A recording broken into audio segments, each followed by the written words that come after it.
Der var engang en mand, som havde 3 sønner, men forresten ikke ejede andet end det hus, hvor i han boede.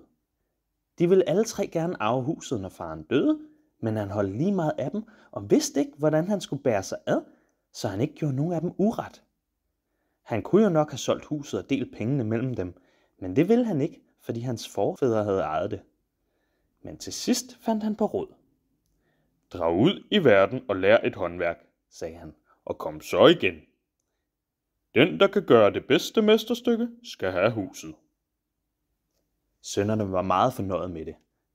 Den ældste ville være grovsmed, den anden barber, og den tredje fægtemester. De aftalte nu en tid, hvor de ville mødes hjemme igen, og drog så afsted. De fandt alle sammen en dygtig mester og lærte deres håndværk godt. Smeden beslog kongens heste og tænkte, nu er det da umuligt andet, end jeg får huset. Barberen ragede lutter fornemme herre og var lige så vist på, at han fik det. Fægtemesteren fik mangt et drøjt hug, men bed tænderne sammen og lod sig ikke gå på. Hvis jeg er bange for et hug, får jeg aldrig huset, tænkte han.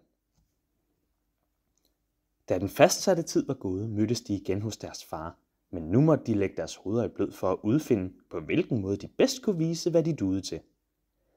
Mens de sad og talte, løb pludselig en hare over marken. Den kommer jo, som den var kaldet, sagde barberen, tog bækken og sæbe og piskede det, til haren var lige ved. Mens den var i fuld fart, sæbede han den ind og barberede den en knebelspart, uden at skære den en smule eller rive et hår af. Det var godt gjort, sagde faren. Hvis de andre ikke gør sig uhyre anstrengelser, er huset dit. Lidt efter kom en herre kørende forbi i fuld galop.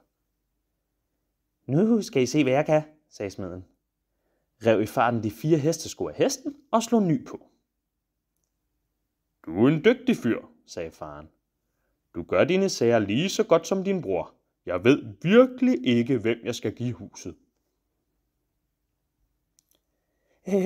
Lad nu ej prøve en gang, sagde den yngste. I det samme begyndte det at regne, og han trak sin kåre og svingede den i krydshug over sit hoved, så der ikke faldt en dråbe på ham. Regnen blev stærkere og stærkere, og det øsede spande ned, men han svang kåren hurtigere og hurtigere, og var lige så tør, som han sad under et tæt tag. Faren var meget forundret og sagde, du har gjort det bedste mesterstykke. Huset er dit. De 2 andre brødre var tilfredse med den ordning, sådan som de havde lovet i forvejen.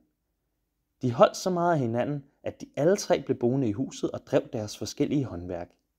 Da de var så flinke og dygtige, tjente de efterhånden mange penge. De levede glade sammen, til de blev gamle. Da blev den ene syg og døde, og de andre sørgede så meget derover, at de også selv blev syge og døde kort efter. Og da de havde holdt så meget af hinanden, blev de alle 3 begravet i samme grav.